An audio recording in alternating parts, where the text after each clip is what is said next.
बॉलीवुड में मौसमी चटर्जी को एक ऐसी अभिनेत्री के तौर पर शुमार किया जाता है जिन्होंने 70 और 80 के दशकों में अपनी रूमानी अदाओं से दर्शकों को अपना दीवाना बनाए रखा। बॉलीवुड की खूबसूरत अभिनेत्री मौसमी चटर्जी अपने मनमोहक मुस्कान और बहुत ही मिलनसार स्वभाव के लिए जानी जाती हैं। अपनी प्यारी सी मुस्कान से लाखों लोगों के दिलों में जगह बनाई है।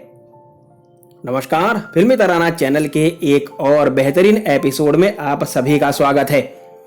26 अप्रैल 1948 को कोलकाता में जन्मी मौसमी का असली नाम इंदिरा चटर्जी है और ये नाम एक्ट्रेस की बहन ने उन्हें दिया था। उनके पिता एक फौजी थे और उनकी मां हाउसवाइफ थी। मौसमी बचपन से ही एक्टिंग की दीवानी थी। वो हमेशा से एक बेहतरीन एक्ट्रेस बनना चाहती थी और वो बनी भी। मौसमी कोलकाता में जहां रहती थी वहां कई फिल्म स्टूडियोज थे।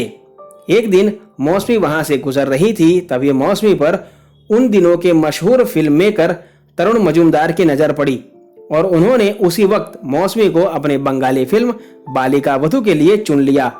मौसमी जो बचपन से ही फिल्मों में काम करना चाहती थी, आखिरकार उनका वो सपना 1967 में बालिका वधू से पूरा हुआ। जब मौसमी इस फिल्म में काम कर रही थी, उस वक्त उन्होंने अपनी हाई स्कूल की पढ़ाई पूरी की थी। उनकी इस फिल्म में मौसमी के लाजवाब अभिनय ने लोगों को अपना कायल बना दिया था। फिल्म मेकर्स और डायरेक्टर्स उन्हें अपनी फिल्म में साइन करने के लिए बेताब थे, लेकिन एक्ट्रेस के पिता नहीं चाहते थे कि मौसमी एक्टिंग करे। फिल्म बालिका वधू के बाद मौसमी का करियर आसमान ही छू रहा था, लेकिन उनकी शादी हो गई। एक इंटरव्यू में मौसमी ने कहा था, बालिका वधू के बाद मेरे पास बंगाली फिल्मों की बाढ़ आ गई थी, लेकिन मैं अपनी पढ़ाई पूरी करना चाहती थी। हालांकि फिल्में मेरे भाग्य में थी। जब मैं 10वीं कक्षा में थी तब मेरी चाची डेथ बेड पर थी और वो चाहती थी कि वो मुझे शादीशुदा देखें, इसलिए उनकी इच्छा को पूरी करने के लिए मैंने शादी कर ली। उस वक्त मौसमी मुश्किल से 15 साल की हुई होंगी। मौसमी चटर्जी का रिश्ता उनके पिता ने अपने पड़ोसी हेमंत कुमार के बेटे व उस वक्त मशहूर संगीतकार जयंत मुखर्जी उर्फ बाबू के साथ तय कर दिया था। दोनों ने बिना देर किए सगाई कर ली। भले ही कहने को ये अरेंज मैरिज थी, लेकिन मौसमी को अपने पति बाबू से प्यार हो गया था। एक इंटरव्यू में मौसमी ने कहा था, मुझे बाबू से प्यार हो गया था। वो पहले ऐसे शख्स थे जिनके साथ मैं अपने परिवार के अलावा टच में थी। उस वक्त एक्ट्रेस फिल्म परिणीता में काम कर रही थी। शादी के बाद महज 18 साल की उम्र में मौसमी चटर्जी ने अपनी पहली बेटी पायल चटर्जी को जन्म दिया। मौसमी ने उस वक्त अपने करियर की ऊंचाइयों को छुआ ही था कि उनकी गोद में नन्ही पायल आ गई। कई लोग मौसमी के डूबते करियर का दोष कम उम्र में ही उनके बच्चों के जन्म को देते हैं। इस बारे में जब हिंदुस्तान टाइम्स ने मौसमी से पूछा था, तब एक्ट्रेस ने जवाब देते हुए कहा था, कुछ लोग मुझे कहते हैं कि शुरुआती करियर में बच्चों को होने की वजह से मेरा करियर डूबा और ये मेरा करियर मिस्टेक था, लेकिन मैं ये नहीं मानती हूँ। मौसमी की 2 बेटियां हुई जिनका नाम पायल और मेघा है। बॉलीवुड में अक्सर अभिनेत्रियां शादी के बाद फिल्मी दुनिया से दूरी बना लेती हैं। इसके बहुत से कारण होते हैं, जिनमें से पति को उनकी वाइफ का फिल्मों में काम करने से आपत्ति होना भी होता है। इस जगह मौसमी बहुत किस्मत वाली निकली और इस बात को वो कई इंटरव्यू में कहती हुई नजर भी आई हैं। एक इंटरव्यू में मौसमी ने कहा था, मैं बहुत किस्मत वाली हूँ क्योंकि शादी के बाद मेरे पति व ससुर ने मुझे फिल्मों में काम करने के लिए प्रेरित किया। उन्होंने मेरे स्किल्स को पहचाना और मुझे शादी के बाद भी काम करने की इजाजत दी। पति व ससुर के द्वारा लगाए गए पंखों से मौसमी चटर्जी ने बॉलीवुड की ओर रुख किया। बॉलीवुड के मशहूर डायरेक्टर शक्ति सामंत ने अपनी फिल्म अनुराग में मौसमी को कास्ट किया। इस फिल्म में उन्हें एक अंधी लड़की का किरदार निभाना था जिसे अपने हीरो से प्यार हो जाता है। यह फिल्म उस वक्त सुपरहिट साबित हुई थी। यही नहीं, मौसमी बेस्ट एक्ट्रेस के लिए फिल्म फेयर अवार्ड में नॉमिनेटेड भी हुई थी। हालांकि शायद ही आपको पता होगा कि इस फिल्म के लिए पहले मौसमी ने मना कर दिया था।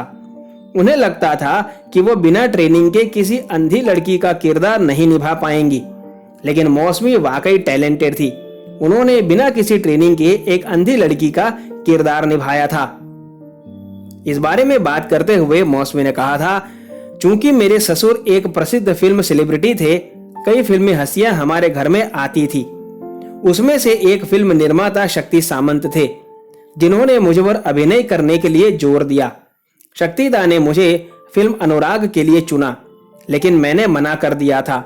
हालांकि मेरे पति व ससुर ने मुझे प्रोत्साहित किया और मैंने हामी भरी। मौसमी ने बताया था कि वो पहली बार बॉलीवुड के स्टूडियो पहुंचकर काफी एक्साइटेड थी और जिन्हें वो पर्दों पर देखा करती थी, उन्हें वो असलियत में देखने के लिए बेताब थी। मौसमी चटर्जी ने अपने 1.5 दशक के करियर में कई सुपरहिट फिल्में दी हैं, लेकिन सबसे बड़ी बात है कि उन्होंने अपने करियर के दौरान सभी सुपरस्टार के साथ काम किया था। मौसमी ने शशि कपूर, विनोद खन्ना, विनोद मेहरा, अमिताभ बच्चन, धर्मेंद्र, जितेंद्र, राकेश रोशन समेत कई सफल फिल्म अभिनेताओं के साथ स्क्रीन शेयर किया। हालांकि मौसमी को असली स्टारडम साल 1974 में आई मनोज कुमार की फिल्म रोटी कपड़ा और मकान से मिला था। इस फिल्म के लिए उन्हें best supporting actress film fair award से नवाजा गया था। इसके बाद उन्होंने स्वर्ग नर्क, मांग भरो सजना, प्यासा सावन, ज्योति बने ज्वाला, स्वयंवर और आनंद आश्रम जैसी कई सुपरहिट फिल्मों में काम किया। मौसमी चटर्जी ने उस वक्त सबसे ज्यादा एक्टर विनोद मेहरा के साथ काम किया था। मौसमी और विनोद ने एक साथ 10 फिल्मों में काम किया, जिसमें दोनों की जोड़ी को खूब पसंद किया गया।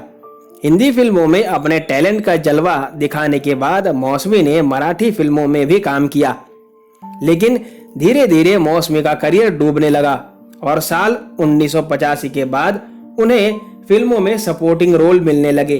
उन्होंने वतन के रखवाले, आग ही आग और घायल जैसी कई फिल्मों में सहायक भूमिकाएं भी निभाई, जिसमें भी उन्हें अच्छी पहचान मिली है। अपने फिल्मी करियर में लाजवाब अभिनय करने वाली मौसमी को साल 2015 में फिल्म फेयर की तरफ से लाइफ टाइम अचीवमेंट अवार्ड भी मिल चुका है। मौसमी चटर्जी अपनी दोनों बेटियों से बेहद प्यार करती थी। उनकी बड़ी बेटी पायल क्रिएटिव एग्जीक्यूटिव थी। पायल ने साल 2010 में बिजनेसमैन डिकी सिन्हा के साथ शादी की थी। ये उनकी लव मैरिज थी, लेकिन मौसमी के मुताबिक पायल का कहना था कि डिकी संग शादी करके उन्होंने बहुत बड़ी गलती की थी। पायल लंबे समय तक बीमार थी, जिसके बाद दिसंबर 2019 में उनका निधन हो गया था। मौसमी और उनके पति जयंत ने बेटी पायल के निधन का दोष उनके पति डिकी सिन्हा को दिया और मुंबई हाईकोर्ट का दरवाजा खटखटाया। मौसमी और जयंत का कहना था, साल 2017 से पायल की तबीयत बहुत खराब थी, यहाँ तक कि अप्रैल 2018 में वो कोमा में भी चली गई थी। लेकिन उनके पति डिकी सिन्हा पायल को अस्पताल से घर ले गए। डॉक्टर ने डिकी को पायल की फिजियोथेरेपी और डाइट का खास ख्याल रखने को कहा था, लेकिन डिकी ने उनकी फिजियोथेरेपी बंद करा दी थी। डाइट भी फॉलो नहीं करते थे। पायल का ख्याल रखने के लिए भी कोई नहीं था। मौसमी और जयंत का यहाँ तक कहना था कि डिकी ने पायल की मेडिकल रिपोर्ट दिखाने के लिए भी मना कर दिया था और उनसे पायल को भी मिलने नहीं देते थे। कहा जाता है कि मौसमी व्यवहार से काफी चुलबुली हैं और वो फिल्मों की शूटिंग के दौरान सेट को काफी टेंशन फ्री कर देती थी। मौसमी पहली ऐसी अभिनेत्री रही हैं जिनका किसी भी स्टार के साथ कोई अफेयर नहीं रहा और ना ही कोई खबरें आई हैं। हालांकि व्यवहार से टॉम बॉयिश होने के नाते उनकी अभिनेताओं से अच्छी दोस्ती रही है, लेकिन वो अपने को-स्टार से फ्लर्ट जरूर किया करती थी। शबाना ने एक बार मौसमी चटर्जी से कहा था कि तुम्हारे अंदर 6 साल से लेकर 60 साल के बच्चे तक के साथ फ्लर्ट करने की क्षमता है। जब मैं सेट पर रहती हूँ तब भी मैं सबके साथ फ्लर्ट करती हूँ, लेकिन मैं यह सुनिश्चित करती हूँ कि यह हानिकारक ना हो। मैं स्टूडियो में कभी भी गंभीर नहीं हो सकती हूँ। मौसमी और उनके पति जयंत मुखर्जी को जब काफी समय तक एक दूसरे के साथ नहीं देखा गया तो लोगों के बीच कयास लगाए जाने लगे कि मौसमी और उनके पति बाबू यानी जयंत एक दूसरे से अलग रहने लगे हैं। हालांकि हिंदुस्तान टाइम्स संग बातचीत के दौरान मौसमी ने इन सभी अफवाहों को खारिज कर दिया था। जब इंटरव्यू में मौसमी को उनके पति से अलग होने वाला सवाल पूछा गया तो मौसमी ने कहा था, क्या तुमसे किसने कहा? मेरे बच्चे, तुम मीडिया में घूम रहे एक सस्ते गपशप के शिकार हो गए हो। इसके बाद मौसमी तुरंत अपने पति को फोन मिलाकर उनसे बात करवाती हैं और सुनिश्चित कराती हैं कि दोनों अभी भी साथ ही रहते हैं। कैसा लगा आपको मौसमी चटर्जी के बारे में बनाया गया हमारा ये वीडियो, मुझे कमेंट बॉक्स में जरूर बताइएगा। और साथ ही अपने चहेते कलाकारों के बारे में ऐसे ही अनकही, अनसुनी और रोचक जानकारियां पाने के लिए जुड़े रहिए फिल्मी तराना चैनल के साथ। आपसे मुलाकात होगी जल्द, तब तक अपना ख्याल रखें। धन्यवाद।